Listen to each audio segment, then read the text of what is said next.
tous et bienvenue pour ce nouveau webinaire du MBA MCI. C'est un webinaire alumni où nous allons faire la connaissance d'un ancien. Alors ici c'est une ancienne étudiante du MBA MCI, une alumni donc qui s'appelle Fanny. Fanny Leturmi. Salut Fanny. Hello, enchantée, vous m'entendez tous? Très très bien. Merci de passer ce moment avec nous. Donc vous commencez à en avoir l'habitude maintenant. Chaque mois, donc on va à la rencontre d'un ancien, d'une ancienne du MBA MCI. Et donc vous avez un chat où vous pouvez poser toutes vos questions, toutes vos remarques et on va les traiter tout du long avec Fanny. Donc Fanny, on va tout de suite mettre les pieds dans le plat et expliquer donc qui tu es. Tu es diplômé de 2022 du MBA MCI, donc tu as été, c'est ça, ça fait 1 an et demi maintenant, on peut dire, voilà, un an que tu es diplômé. C'est dans la session 2020-2021, moi. 2020-2021, tu vois, excuse-moi, je te voyais plus récent, donc ça fait 2 ans maintenant que tu es diplômé du MBA. Tu vas nous raconter bien sûr ce que tu fais, hein, depuis que tu es diplômé, ce que tu fais. Donc on va pas faire trop de mystère sur le fait que tu t'es lancé dans le monde dans l'entrepreneuriat, ça c'est une certitude, avec ses joies et ses peines aussi. Mais revenons en arrière, avant de rejoindre le MBA. Raconte-nous un peu quel était ton parcours et pourquoi tu avais décidé de rejoindre le MBA. Ok. Moi, j'avais fait un Master 2 en communication à l'ISCOM initialement. J'avais fait une petite spécialisation, je crois, en troisième année sur de l'événementiel. Et finalement, après avoir fait quelques stages, je me suis dit que je voulais avoir un peu plus de hauteur dans mon métier et être plus du côté stratégique. Après, je me suis redirigée sur la quatrième et cinquième année plutôt du côté management et innovation. Et à la fin de mon Master 2, le Covid est arrivé, justement. J'ai été diplômée et 6 mois après, le Covid et le confinement. Donc, ça a été un peu compliqué de trouver du boulot à ce moment-là. Et notamment parce que je cherchais quelque chose justement plus en lien avec l'innovation, le management, et que j'avais eu quand même quelques expériences en événementiel, donc ça correspondait moyen. Et donc avec le Covid, difficulté de trouver un emploi même du côté de l'événementiel. Je me demandais ce que je pouvais faire. Et puis j'ai pensé à me tourner vers le digital, puisque qui dit Covid dit digitalisation. Donc, c'était le meilleur moment pour me tourner vers le digital. Et du coup, j'ai pensé à un MBA parce que, de un, je pouvais être payée. Donc, j'allais quand même pouvoir avoir un salaire pendant 1 an, pour sûr, vu que je le faisais en alternance. Deux, ça pouvait me payer aussi du coup les frais de scolarité. Et trois, j'avais une nouvelle expérience. Et quatre, une nouvelle formation et en plus vu que c'est un MBA plus expertise, quoi, un peu plus spécialisé. Ouais. Oui, donc tu avais fait l'ISCOM, donc qui est une école de communication pendant 5 ans, donc tu avais déjà en fait des bases, hein, tu avais des bases du métier de la communication, donc tu nous as parlé effectivement de l'événementiel, et en fait le MBA, tu es venu le chercher comme une spécialisation, hein, par rapport à ce que tu avais déjà fait avant, et tu as décidé d'approfondir dans le marketing digital. Pourquoi d'ailleurs? Pourquoi le marketing digital? Qu'est-ce qui t'a dit il y a quelque chose là à faire? Pourquoi le marketing digital? Déjà, c'est quand même très très tendance, on peut le dire. Et surtout, il y a beaucoup d'opportunités dans le marketing digital parce qu'en fait, dans l'événementiel, c'est difficile de typiquement, hein, si je prends l'exemple de l'événementiel, c'est difficile de se renouveler, même si, en fait, comment on se renouvelle? On va amener du digital souvent dedans. En fait, le côté digital, ça ouvrait toutes les portes pour moi. Enfin, c'était l'impression que j'avais, en tout cas, de pouvoir m'ouvrir beaucoup de portes et à beaucoup de choses. Alors qu'au contraire, le côté événementiel ou rester que sur une spécialisation communication événementielle, j'avais plus l'impression de m'enfermer. Donc, du coup, le côté digital, ça me permettait de me dire, je peux faire plein de choses derrière et j'ai encore plein de portes à ouvrir. Et justement, le fait d'avoir choisi l'alternance, ça te permettait, comme tu disais, de continuer à avoir une expérience professionnelle à côté, donc en fait d'être gagnante sur tous les tableaux. C'est ça, exactement. En fait, pourtant, j'ai eu comment dire, pendant plusieurs mois, je me suis demandé ce que j'allais faire, comment j'allais pouvoir faire. Et puis, même si je me disais, même si je fais complètement autre chose, si je reprends des études, c'est compliqué, il faut payer des frais, etc. Et en fait, avec l'alternance, j'avais pas à payer de frais, je pouvais avoir un salaire, je pouvais garder mon appart et vivre, et vivre convenablement, et voilà. Mais on rappelle aussi, Fanny, que tu le disais, hein, mais c'est aussi le Covid qui, c'est cette période un peu particulière qui a exacerbé forcément, on va dire, les questions que tu pouvais avoir à ce moment-là. Bon, finalement, heureusement, parce que donc tu fais le MBA, et à côté, donc, qu'est-ce que tu fais comme alternance? Dans quelle entreprise tu es? J'ai été chez Swiss Life Asset Managers. Donc, c'est la filiale investissement real estate de chez Swiss Life. Donc, un grand groupe. Ouais, un grand groupe. Est-ce que tu avais déjà connu le grand groupe avant? Est-ce que tu avais déjà fait des stages ou peut-être déjà des... J'avais fait mon alternance de dernière année en Master 2 chez BNP Paribas Cardiff, qui est la filiale assurance de BNP. Donc du coup, j'avais déjà un peu connu le grand groupe et je m'étais dit pourquoi pas y retourner parce qu'effectivement, j'avais plutôt une belle expérience chez BNP, qui était très événementielle, mais qui était quand même une très belle expérience avec beaucoup d'avantages et que j'avais beaucoup aimé. Donc du coup, j'ai voulu retourner du côté grand groupe. J'étais plus sur de la communication digitale, mais quand même beaucoup de communication pure, quoi, et beaucoup de communication interne. Il fallait quand même faire une petite transition avec ce que j'avais fait avant. Bon, ça a pas été ma plus belle expérience, mais Non, ça a mais été une expérience. disons que c'était dans la continuité de ce que tu avais fait avant, hein, tu nous le disais. Et donc le MBA, le MBA, je rappelle que c'est un système donc part-time, où en fait c'est une semaine de cours par mois pendant un an.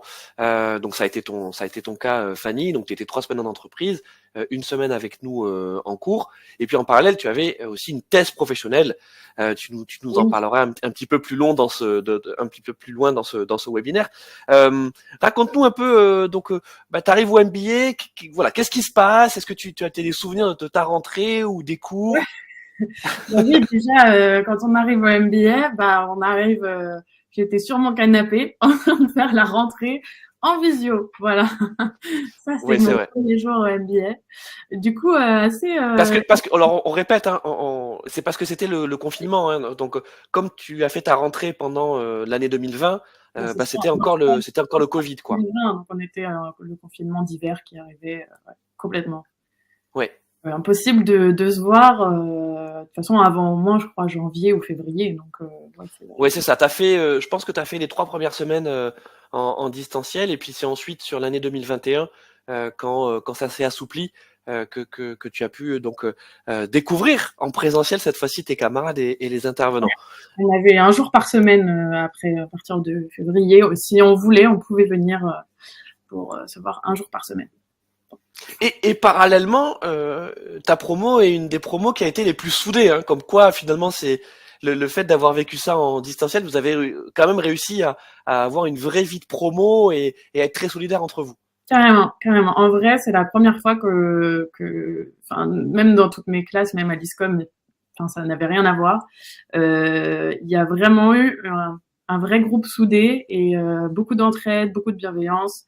En fait, on nous a mis assez vite. Du coup, c'était Alexandre à ce moment-là qui était responsable de notre promo, et il nous a vraiment insufflé une petite culture de promo qui a fait que ça a marché puisque pendant toute l'année on était vraiment soudés. Et puis moi je me suis fait des très bons amis, voire des excellents amis que je vois encore aujourd'hui régulièrement, à qui je parle régulièrement, etc. Et puis on a toujours un groupe nous de WhatsApp dans lequel on discute. Je parle souvent avec d'autres cousins, etc.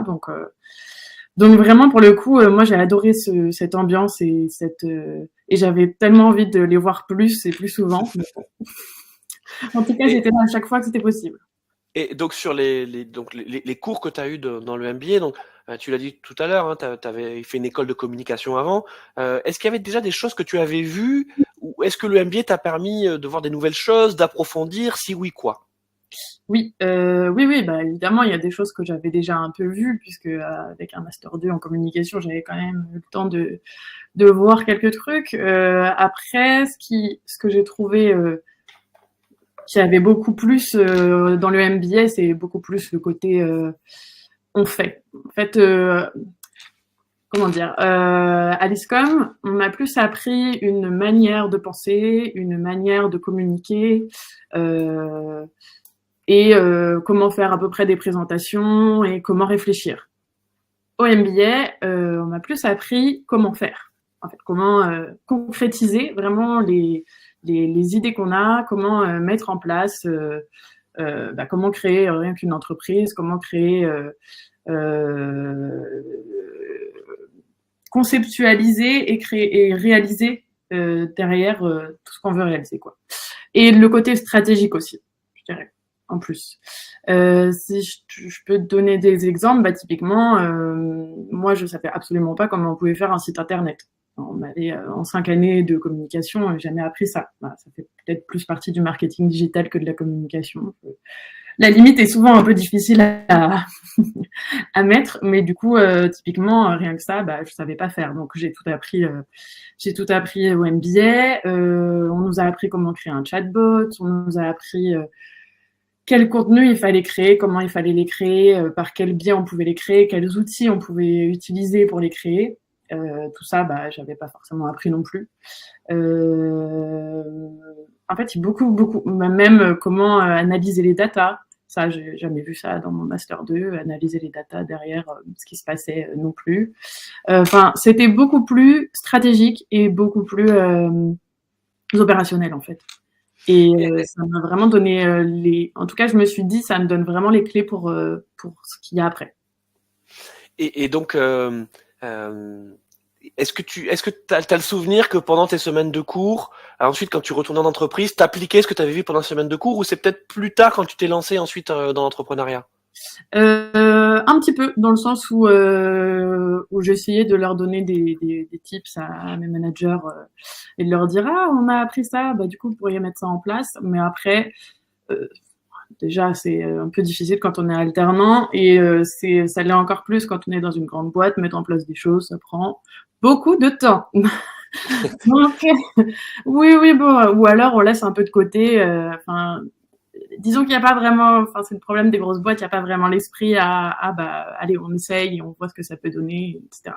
Ouais, donc t'étais en avance en fait. Dans ce que t'apprenais, t'étais en avance par rapport à ce que tu pouvais appliquer dans ton C'est entreprise. clairement ce que je ressentais. Donc du coup, effectivement, ce que j'ai appliqué, par contre, je l'ai appliqué pour moi.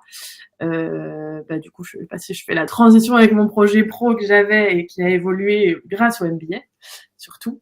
Parce que en fait, moi, quand je me suis inscrite au MBA, j'ai toujours eu en fait dans l'idée de vouloir créer mon entreprise, d'être freelance ou de créer mon agence. Et bah, comme un peu tout le monde me le disait et aussi à cause de mes peurs, je me disais bah je vais attendre 5, 10 ans pour le faire. Parce qu'il faut de l'expérience, parce qu'il faut des clients, il faut un réseau, blablabla. Et en fait, bah, au MBA, on apprend tellement à faire les choses par nous-mêmes. On apprend à se débrouiller, on apprend à créer un réseau, on apprend à créer du contenu. En fait, on apprend à créer tout ce dont on a besoin pour se lancer. Donc, à partir de ce moment-là, et on l'applique en plus. Donc, non, on fait pas que l'apprendre, on l'applique. Donc, vu qu'on l'a appliqué, bah, typiquement, quand j'ai appris quand j'ai eu le cours pour créer un site WordPress, bah, juste après, je me dis, bah, je vais créer mon site WordPress pour moi. Voilà. À côté des cours, du coup, je faisais ça. Après, quand on a appris à créer du contenu, bah, j'ai commencé à créer du contenu. En plus, on avait aussi, dans tous les cas, l'obligation de créer des articles. Donc, donc, difficilement trouver des sujets et écrire des articles. Mais en fait, déjà, ça nous donne, comment dire, oui, ça donne vraiment les clés. Et du coup, ça m'a vraiment permis, moi, à ce moment-là, de me dire, tout au long de l'année, mais est-ce que je pourrais pas le faire maintenant, en fait? Pourquoi je devrais attendre 5 ou 10 ans pour le faire? Alors que ça y est, on m'a donné les clés pour le faire. Et puis après, si je veux développer encore le truc, c'est à moi d'aller, évidemment, travailler un peu plus à côté, aller rechercher d'autres choses. Mais en soi, là, j'ai les clés, donc pourquoi je le fais pas maintenant? Et donc, bah, c'est pour ça que j'ai commencé directement à l'appliquer, que même à la fin du coup de la thèse et du MBA, bah, je me suis lancée directement en freelance. Parfait. Alors attends, juste avant d'arriver donc à cette étape qui en fait est l'étape la plus proche de nous, hein, Oui. juste sur revenir sur ta promo, parce que donc ce déclic, tu l'as eu bien sûr donc au cours du MBA, mais aussi parce que ta promo, elle était riche de différents profils. Il y avait donc des profils comme toi, donc des profils sur de l'alternance, c'est-à-dire des gens qui avaient avant un bac plus 4, un bac plus 5, qui avaient peut-être une ou deux années d'expérience et qui ensuite venaient faire le MBA. Mais il y avait aussi quand même majoritairement des profils plutôt exécutifs, c'est-à-dire des gens qui avaient des carrières de 5, 10, Oui. 15 ans, parfois même 20 ans. Et cette alchimie, elle t'a aussi encouragé finalement à te lancer. Ouais, clairement, en fait, le fait de pas être juste entre petits jeunes, entre guillemets, ça permet clairement d'ouvrir en fait nos horizons et de bah, en plus vu la culture de promo qu'on avait, bah l'objectif c'est de discuter, c'est de s'entraider, et en fait on connaît tout le monde à la fin, tout le monde s'est déjà présenté 10 fois à différents profs, puis on a déjà parlé entre nous, on a déjà travaillé en groupe, etc. Donc du coup c'est ce qui permet vraiment de créer un petit cocon où on essaye tous de s'entraider et de se connaître. Et en fait, bah, quand tu parles avec des personnes qui ont effectivement, voire même plus de 20 ans d'expérience, hein, parce que je crois que Christophe a plus de 20 ans d'expérience, bah, c'est là que c'est vraiment riche et que en fait, dans l'état d'esprit, on se dit ah mais en fait, on fait les mêmes études et finalement ils sont déjà chefs d'entreprise aussi, donc ils apprennent les mêmes choses que moi. Donc effectivement, je peux aussi y arriver et je peux aussi être chef d'entreprise et je peux aussi créer mon truc, quoi. Et je pense Alors, qu'on a tous évolué un peu bah, c'est comme Anne-Elisabeth qui a déjà aussi, qui est déjà passée avec vous, qui le disait. En fait, c'est aussi, elle se disait, bon, je veux pas, la photographie, c'est mon truc à côté. Et en fait, l'état d'esprit, enfin, le MBA l'a fait changer d'état d'esprit. Elle s'est dit, mais je veux me lancer, je peux le faire et je peux y arriver, en fait, en me donnant les moyens et grâce au MBA, et au contact, etc. Et elle y arrive très bien. Donc. Alors c'est ça Fanny, donc tu parlais de Christophe, c'est Christophe Bernard Oui, qui également a déjà fait l'objet d'un webinaire Alumni, donc vous pouvez le retrouver sur la chaîne YouTube du MBMCI. Christophe Bernard qui, pour la petite histoire, a fait 2 thèses professionnelles en même temps. Voilà, c'est quelque chose qui est assez inédit dans l'histoire du MBA. Et puis tu parlais de Anne-Elisabeth, c'est Anne-Elisabeth Young-Fadi qui elle aussi était dans un précédent webinaire et donc qui expliquait qu'au début elle avait une passion qui était celle de la photographie et à un moment bah, en fait elle s'est dit mais pourquoi j'en ferais pas mon métier aussi et donc le MBA lui a servi à avoir justement tous ces tips en matière de marketing digital, de promotion et développement de business pour pouvoir se lancer. Donc elle n'est pas uniquement photographe, en fait elle est aussi dans un accompagnement sur la marque, le branding et bien sûr ça passe par le design visuel quoi. Et donc Fanny, maintenant arrivons sur bah, ton lancement en tant qu'entrepreneuse. Donc tu as ton MBA, on parlera de la thèse aussi, hein, vous en faites pas, mais donc tu as ton MBA en poche et là tu dis bah finalement je vais pas attendre 5 ans avant de me lancer. Je me lance maintenant. Alors qu'est-ce que tu fais? Voilà. Concrètement, quand tu dis allez c'est bon, go, qu'est-ce que tu fais? qu'est-ce que j'ai fait à ce moment-là? Ouais. Ce que j'ai fait à ce moment-là, c'est que j'ai essayé d'établir un petit plan sur les choses que je devais avoir mis en place pour pouvoir me lancer. Donc en fait, j'ai commencé à créer du contenu, à créer mon site internet, à le terminer, à faire en sorte qu'il soit beau, qu'il soit compréhensible. Ton offre, t'as construit ton offre. Ouais. Même si c'était un peu difficile en fait à ce moment-là de définir véritablement mon offre parce que je voulais pas forcément me spécialiser. En fait, enfin, j'ai aussi lu des livres, etc. à côté, et je sais que c'est assez connu qu'il faut se spécialiser pour trouver un peu sa niche ou pour trouver ses clients, simplement savoir comment leur parler, etc. Et bah, mon souci à moi au début, c'est que je me disais, mais je n'ai pas envie de me spécialiser. Je ne sais pas encore exactement dans quoi je veux me spécialiser, avec qui je veux travailler. Et donc, je préfère pour l'instant rester assez large. C'est-à-dire, quand tu dis assez large, quand même, c'était, on va dire, dans la communication / marketing digital. Mais pas avoir une spécialité du genre que les réseaux sociaux ou que le SEO, que la publicité digitale. Tu te dis, je veux garder ce côté couteau suisse. Ouais, en fait, du coup, je me suis dit, je voudrais plutôt travailler avec des entrepreneurs quand même. Dans l'idée, j'avais un peu plus ça. Travailler sur du site internet parce que j'avais pas mal aimé faire le mien et que j'avais déjà aidé aussi quelqu'un à faire le sien. Donc, je me suis dit, je peux travailler sur du site internet, travailler sur du réseau social, ouais, les réseaux sociaux. Qu'est-ce que j'avais mis d'autre? Peut-être un peu de développement commercial et du ads, il me semble. Hmm. Mais Euh, très social media aussi quand même. Hein. J'ai l'impression que tu t'es positionné quand même beaucoup sur le content marketing via les réseaux sociaux. Non, ou c'est peut-être une perception c'est une perception parce qu'au final, enfin, en tout cas dans les clients que j'ai eus, ça c'est quand même resté assez, bah, éclectique. C'était ouais, un petit peu tout. D'accord. un petit peu de tout, exactement. Et en fait, j'ai un peu pris ma position, c'était même si je ne sais pas encore faire, ça c'est un peu ce qu'on nous a appris avec le MBA, je t'en parlais la dernière fois qu'on s'est vu, mais même si je ne sais pas encore faire, à partir du moment où j'ai un potentiel client, un prospect qui cherche une solution, eh bien, bah, je lui disais, OK, on peut le faire. Et enfin, à partir du moment que je savais que c'était possible, évidemment. Et si j'avais besoin, bah, j'allais me reformer aux outils qu'on avait déjà un peu vus au MBA, mais que j'avais pas forcément euh, Approfondi. approfondie, voilà. Si besoin, j'allais rechercher des formations sur Google.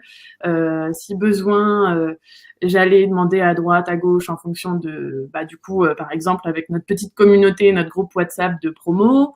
En fait, pour moi, il suffisait d'aller chercher les réponses et de les apprendre, me les approprier, les pratiquer, pour ensuite bah, pouvoir répondre aux besoins des prospects, quoi. Donc finalement, tu étais très flexible, mais c'était une volonté de ta part, Ouais. parce que tu disais, mon offre, elle est évolutive, elle va aussi dépendre des demandes de mes clients. Alors justement, on a une question dans le chat, ou Anne-Gaëlle qui dit, est-ce que tu es passé par une plateforme de freelance pour trouver tes prospects en termes d'outils, qu'est-ce que tu as fait d'un point de vue commercial? Ouais. Alors non, pas de plateforme de freelance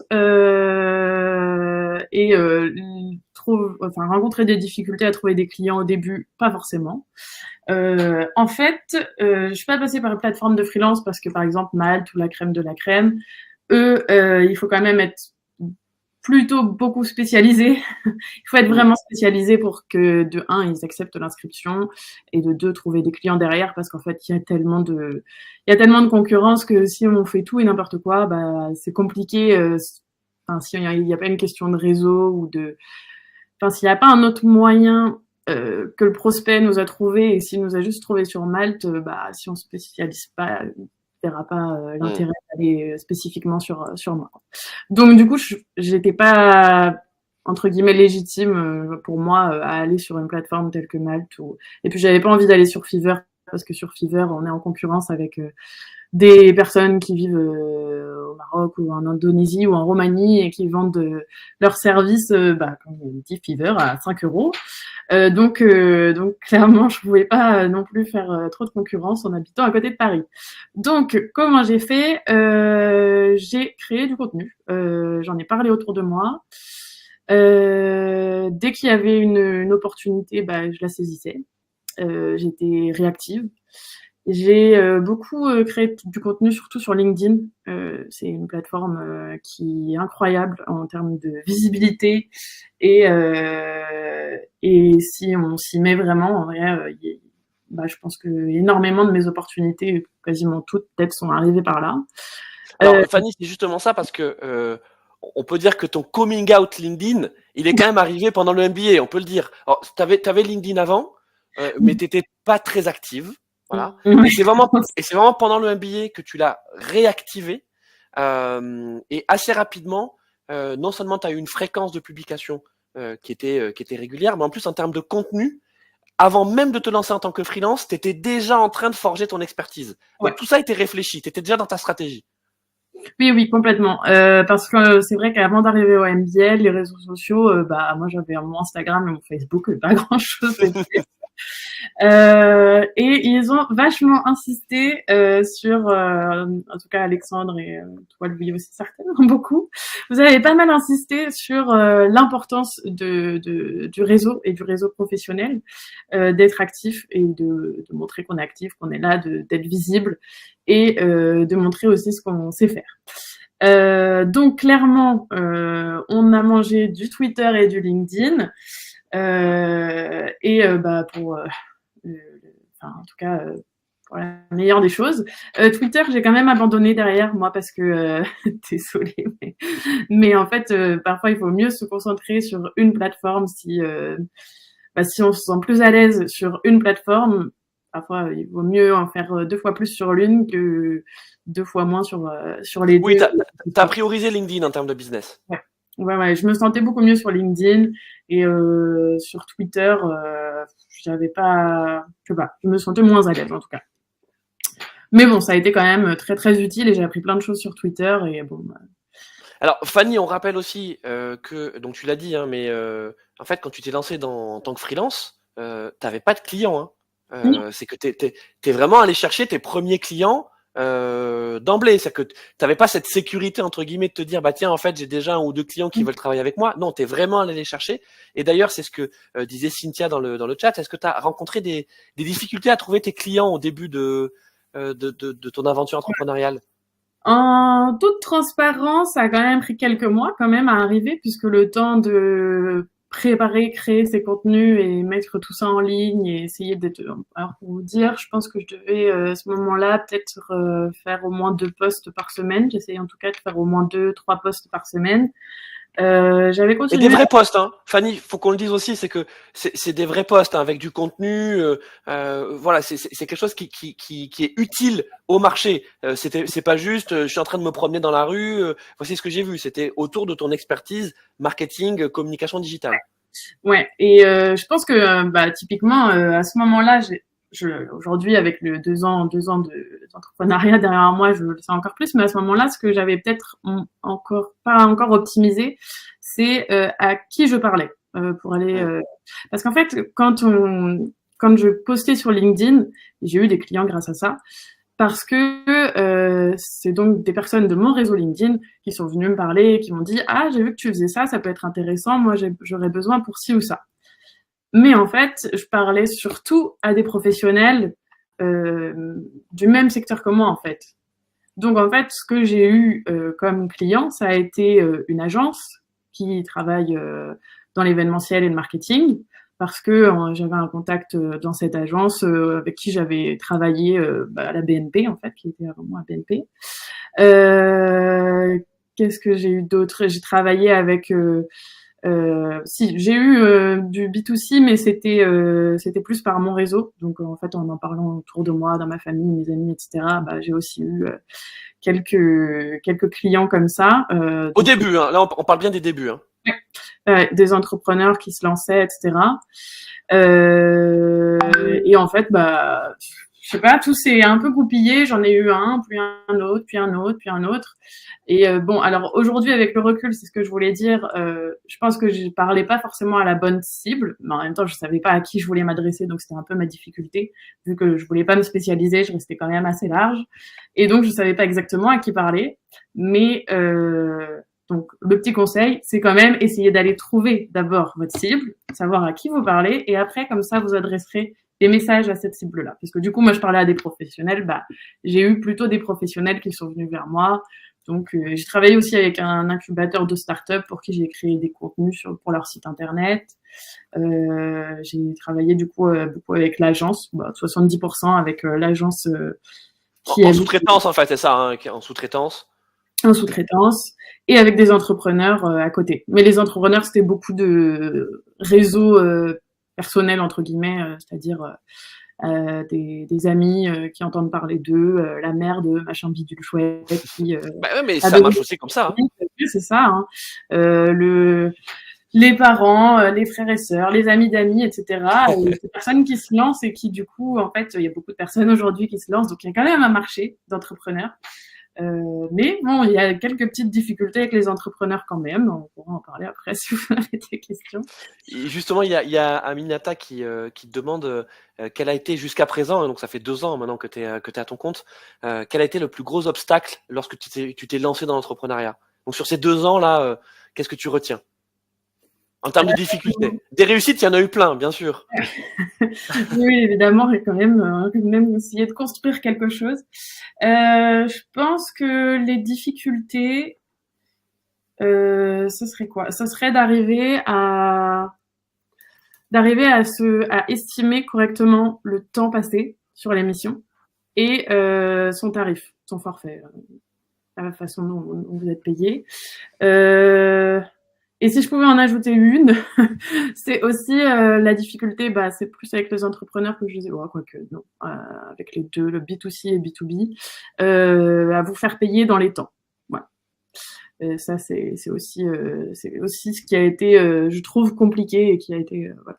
Mais par contre, typiquement, ce que je trouve qui n'a vraiment pas été difficile, contrairement à ce que je pensais, c'est d'arriver à me vendre. Parce qu'en fait, je trouvais que moi, par exemple, les entretiens, j'ai beaucoup de mal avec les entretiens d'entreprise pour se faire embaucher. Je trouve qu'il y a un caractère un peu d'effet de supériorité, d'évaluation qui est assez impressionnant, je trouve, et qui fait souvent douter de moi. Alors que dans le côté commercial et quand on parle à un potentiel client, donc à un prospect, il y a en fait, c'est l'inverse. Là, ça va beaucoup plus être moi qui va être dans la position de mener le call ou l'entretien, ou bref, ce moment-là entre nous, et je vais beaucoup plus être dans l'écoute. Et en fait, cette perspective de changement, c'est un petit changement de paradigme qui fait que j'étais beaucoup plus à l'aise. Et finalement, typiquement, j'ai jamais eu de prospect qui me demandait un book. C'est con, hein, mais qui me demandait un book ou qui me demandait mes réalisations précédentes. Oui, tes références, quoi, te dire finalement.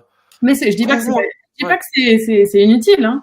Mais en fait, j'avais peur. Moi, on me disait, il te faut de l'expérience, faut que tu prouves que ci, faut que tu prouves que ça. Quand tu auras tes premiers clients, bah non. En fait, c'était pas ça. C'est pas ça qui est demandé le plus.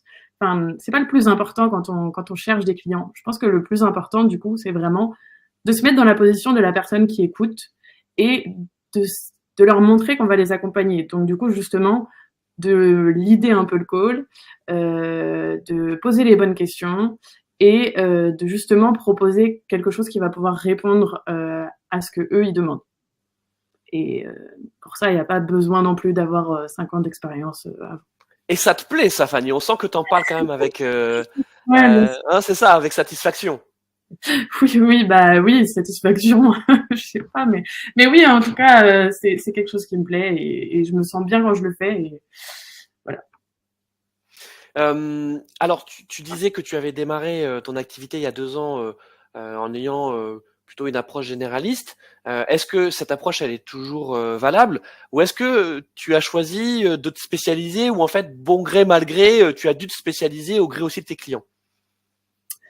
Alors, en fait, effectivement, donc j'ai surtout travaillé, je pense, on peut dire à 60%, 70% avec une agence qui était dans le B2B. Donc cette agence travaillait avec des gros clients de la cybersécurité IT, donc plutôt des entreprises internationales.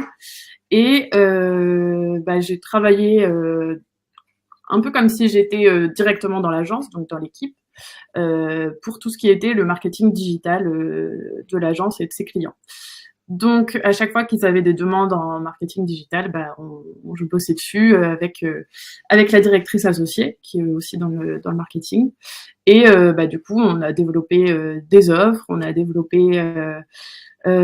fait des campagnes, on a mis en place des campagnes, on a répondu à des appels d'offres, etc. Et du coup, pendant depuis 1 an et demi au moins, bientôt 2 ans, je travaille avec eux. Et donc, j'ai surtout travaillé avec eux pour la génération de leads et de l'acquisition. Ce qui, du coup, j'ai pu testé un peu, surtout avec eux, le social ads B2B, donc plutôt du LinkedIn ads. Travailler avec des partenariats médias, travailler sur des campagnes aussi un peu d'événementiel, comment mettre en place leur communication, faire du benchmark, enfin, pas mal de choses, comment les marques pouvaient s'implanter, se faire voir et générer des leads sur le secteur de la cyber et de l'IT. Et à côté de ça, je travaillais avec les entrepreneurs, donc beaucoup d'entrepreneurs qui se lançaient, où je faisais les sites internet, réseaux sociaux, etc. Et en fait, effectivement, là, vu que ça fait 2 ans, je pense fin août, début septembre, je me suis dit, ok, ça fait 2 ans que je fais ça, je voudrais enfin prendre ma spécialité, trouver ma spécialité et me concentrer là-dedans et essayer de faire évoluer mon métier et mon offre, et du coup mes clients aussi. Donc j'ai un peu cherché entre guillemets parce que je sentais qu'il fallait que j'aille chercher quelque chose. J'ai un peu cherché et m'acculturant en regardant des podcasts, des vidéos, en lisant des livres, etc. En te formant, attends Ben oui, quand même, bien sûr. Du coup, j'ai trouvé ce qui me correspondait vraiment. Donc pour moi, c'est le growth marketing. Donc c'est pour ça que vous avez dû peut-être voir sur LinkedIn que j'ai déjà le titre de growth marketing, mais que je me suis auto-attribué, hein, attention. Mais donc c'est le growth marketing vers là où je veux aller maintenant. Et en fait, à partir de ce moment-là, de toute façon, c'est un peu le MBA qui m'a insufflé comment apprendre, comment chercher et comment se former. Donc maintenant, je sais pas, j'ai un peu l'impression que c'est une méthodologie qui m'est restée en tout cas depuis le MBA. Et donc aujourd'hui, typiquement, si on veut faire du Meta Ads, du LinkedIn Ads ou tout autre Ads, vous avez toutes les formations sur Google, c'est gratuit. Donc, comme disait Alexandre, arrêtez de payer des formations pour ça. Tout est gratuit, vous pouvez tout trouver, vous pouvez tout apprendre. Et bon, c'est pas comme si ça venait de nulle part non plus, vu que j'ai fait beaucoup d'acquisitions. Déjà, c'est une des grandes parties du growth marketing management. Et puis, en fait, c'est comme si tous les petits bouts de mon expérience, je pouvais les regrouper dans une spécialisation qui est le growth marketing management. Je sais pas si tout le monde connaît et sait ce qu'est le growth marketing management. Mais tu vas nous le dire, Fanny. Je vais vous le dire. Je vais vous le dire, tout à fait. En fait, c'est une méthodologie, un métier qui va essayer de mettre en ça y est, du coup, je bug. Ça fait la vie très formée. Hein.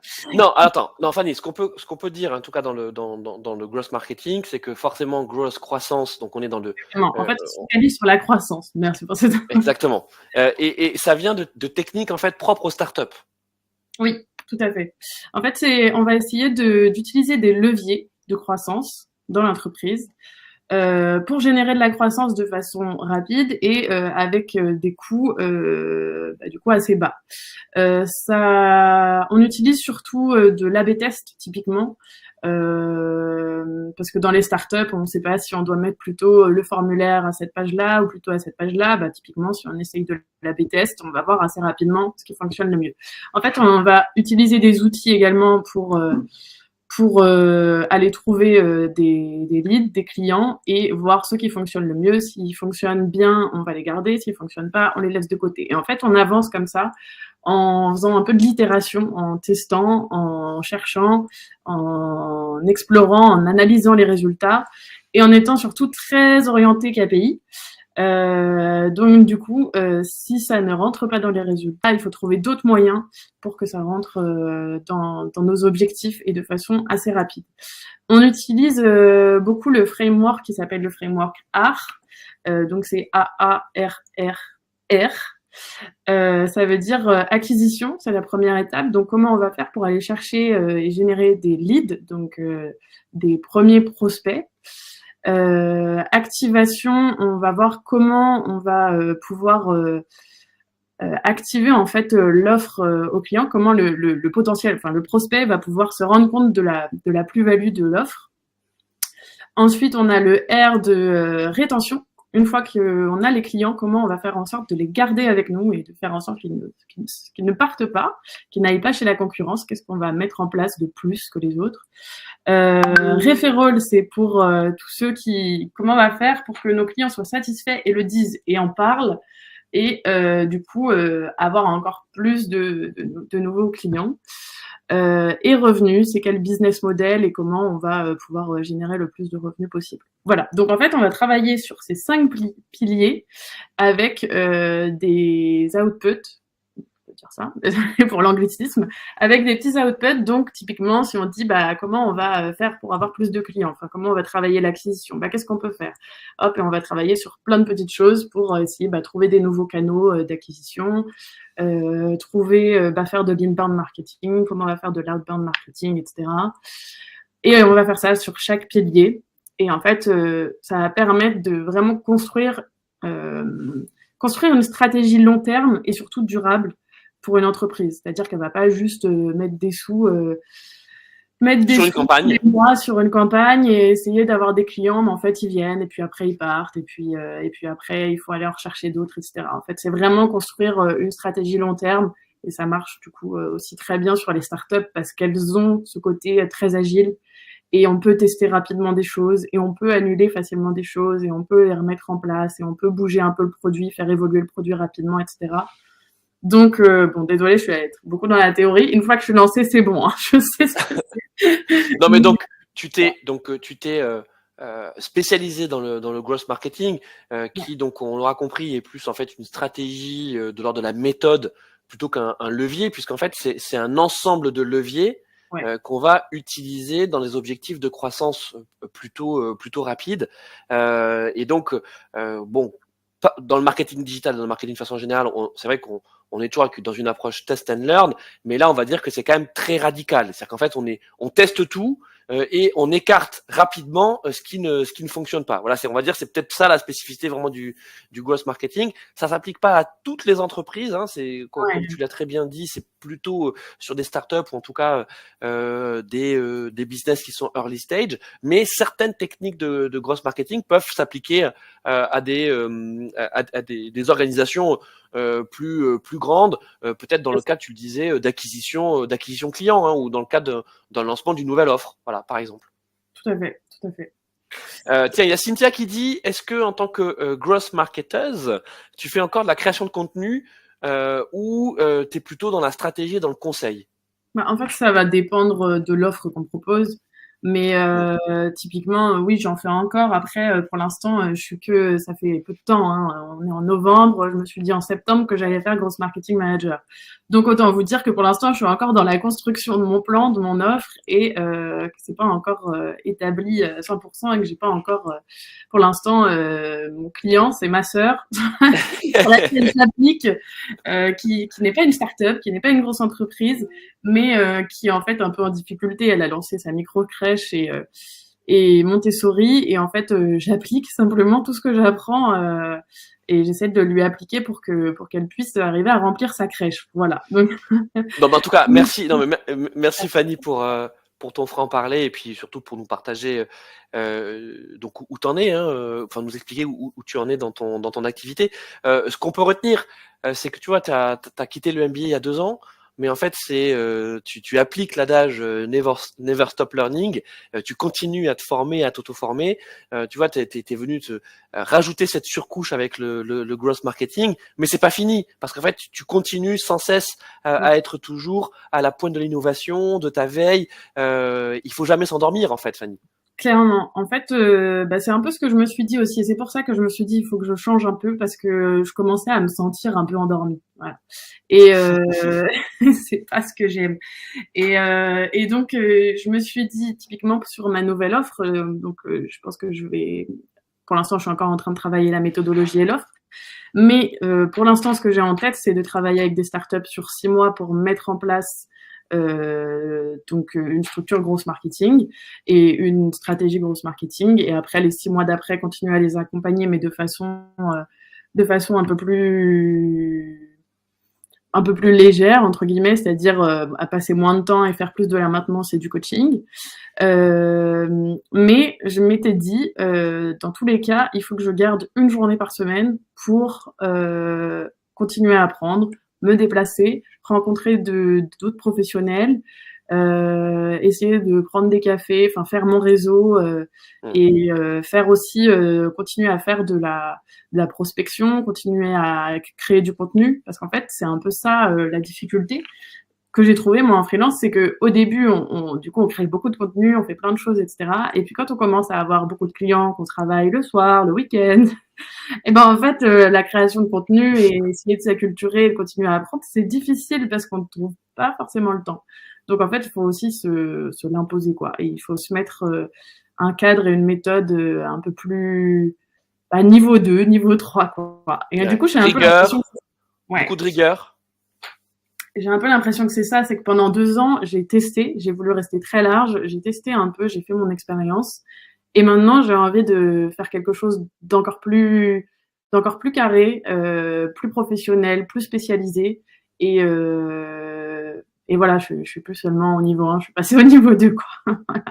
Bon, merci Fanny. Si vous souhaitez donc en savoir plus sur le parcours et les activités actuelles de Fanny, tu recommandes à nos participants de te suivre sur LinkedIn, hein, principalement. Hein, c'est là où tu es la plus active.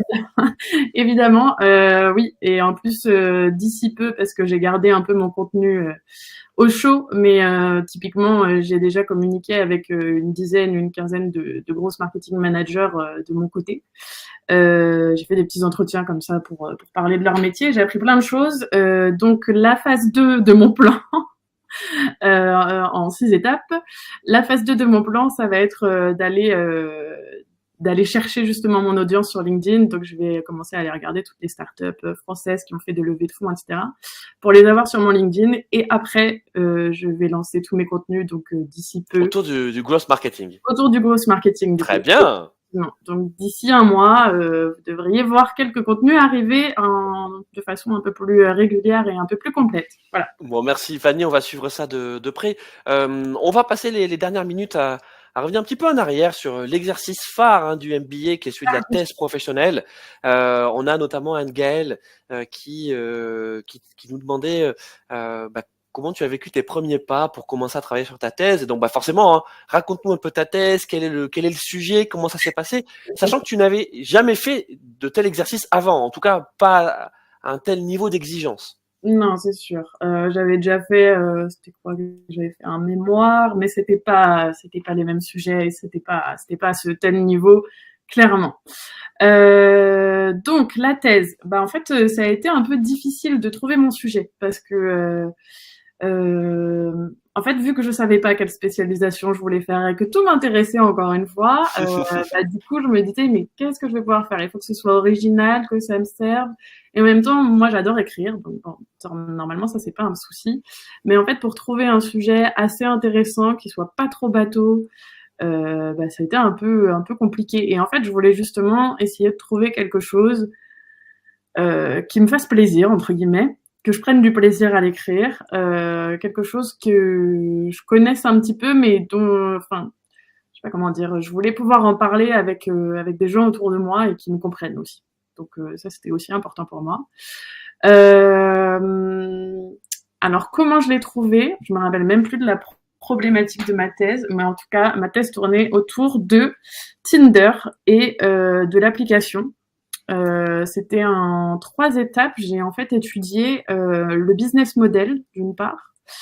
Ensuite, j'ai étudié tous les biais cognitifs qu'ils utilisent, l'expérience utilisateur qu'ils utilisent, le design, etc. En fait, comment tout est fait pour que on perde entre guillemets notre temps, qu'on passe le plus de temps possible pour garder toute notre attention sur l'application. Et ensuite, en dernière partie, j'ai fait une partie sur les effets psychologiques et les effets sur la société.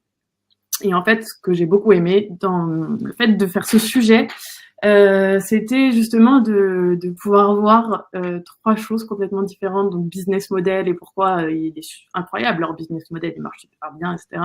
Même s'il y a des petits côtés discriminants, mais bon, C'est un peu le truc classique dans les apps de la séduction et de la rencontre. Dans le côté justement UX, UI, comment une application peut autant être utiliser nos biais, nos peurs, nos craintes, nos envies pour nous faire rester sur l'appli. C'était vraiment vraiment intéressant. Même tout est pensé, même les notifications, elles sont super originales. Tout est vraiment voilà, au carré sur Tinder. Et à la fin, bah, du coup, les effets psychologiques, c'était aussi très intéressant. J'ai parlé avec une sexologue qui est assez renommée d'ailleurs. Je me rappelle plus son nom, mais je la suis toujours sur LinkedIn et elle fait des choses très intéressantes. Elle est dans quelques livres que j'ai lus, donc voilà. Et ça a été passionnant, mais je sais pas si je dois le dire. La vérité, c'est que j'ai trouvé mon sujet 1 mois et demi avant la fin du billet. Oui. Alors attends. Fanny, ce qu'on doit dire, parce que tu es quand Oui. même, je pense que les participants à ce webinaire vont se rendre compte, tu es quand même quelqu'un de modeste, parfois dans l'excès de modestie. Donc tu minimises tes réussites. Il se trouve que ta thèse pro, c'est une bonne thèse professionnelle. Elle est d'ailleurs disponible sur ton site. Hein, tu l'as mise en téléchargement sur ton site internet. Et d'ailleurs, tu la vends bien. Hein, donc c'est un sujet chaud. Voilà, forcément, c'est pas mal. Un sujet chaud. Tinder, feu aux poudres ou poudre aux yeux. Les dessous d'une application à succès. Donc vous pouvez la télécharger gratuitement sur le site de Fanny. T'as interviewé quand même des pointures hein, sur le sujet, comme tu dis, t'es sorti du cadre digital. Donc tu parlais d'une sociologue, elle s'appelle Jessica Pidou. Donc c'est une sociologue, ouais, mais qui a elle-même fait une thèse dans le cadre de son doctorat sur l'algorithme de Tinder. Donc en fait, tu vois, c'est là où tu as été aussi maligne. Et ce que tu as bien fait, c'est que tu as réussi à être le carrefour de plein de sujets sur ta thèse professionnelle, parce que si forcément tu restes que sur le marketing digital, bah déjà il n'y a pas suffisamment de matière et puis c'est pas très intéressant. C'est justement parce que notre métier, la communication, le marketing, est au carrefour, hein, au segment de plein d'autres domaines que ça le rend intéressant.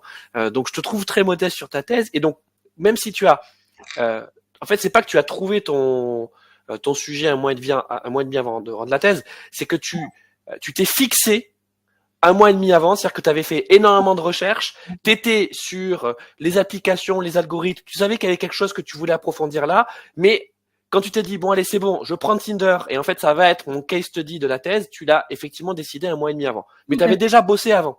Oui, évidemment. Et puis j'avais déjà fait même un article en fait sur le Oui. sujet. Donc c'est aussi, je crois que c'est en faisant l'article que je me suis dit, mais en fait il y a tellement d'autres choses derrière qui peuvent être intéressantes sur ce sujet que du coup c'est pour ça que j'ai ensuite j'ai développé mes idées sur si je faisais la thèse Tinder. En fait j'avais je pense 3 ou 4 sujets de thèse différents en tête sur lesquels j'avais déjà fait des plans, sur lesquels j'avais déjà pensé à des problématiques, sur lesquels j'avais déjà réfléchi à tout ça. Évidemment, je me suis pas mise sur la thèse seulement un mois Voilà. avant. Évidemment, il y avait tout le... On va dire que j'ai commencé vraiment à rédiger 1 mois et demi avant. Mais Oui. j'avais déjà aussi eu quelques interviews avant. J'avais déjà eu des idées, j'avais déjà travaillé avant là-dessus. Mais oui, en fait, j'avais déjà fait un article dessus et j'avais hésité aussi avec les influenceurs bien-être parce qu'ils pullulent assez sur Instagram. Bonjour anxiété, etc. Enfin, il y en a plein. Même sur tout ce qui est la sexologie, il y en a beaucoup sur Instagram. Et en fait, je voulais parler du fait que avant c'était tabou, on allait voir que des spécialistes et qu'aujourd'hui sur Instagram, en fait, il y a une vraie opportunité. Il y a des créateurs de contenu qui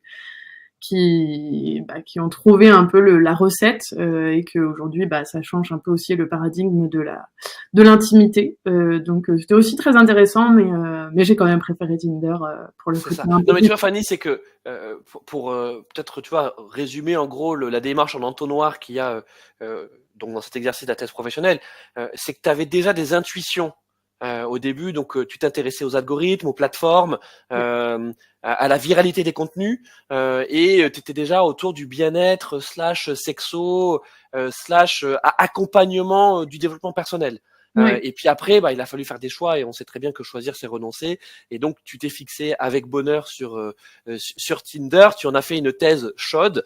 Ouais, de 260 pages. De 260 pages et aussi peut-être que ça peut être notre conclusion, c'est que le fait de t'intéresser au business model de Tinder, parce qu'il y a aussi ça, c'est que finalement c'est de se dire mais comment en fait Tinder gagne de l'argent, mais ça t'a permis aussi de faire la jonction avec tout ce que tu as vu pendant le MBA, qui est le modèle publicitaire, qui est les modèles d'abonnement, qui est aussi le growth hacking, le growth marketing, parce que c'est ça, hein, Tinder, comme beaucoup d'applications, n'a pu se développer parce que ils ont réussi à capter très rapidement des utilisateurs et des utilisateurs actifs, pas juste des gens qui s'inscrivent.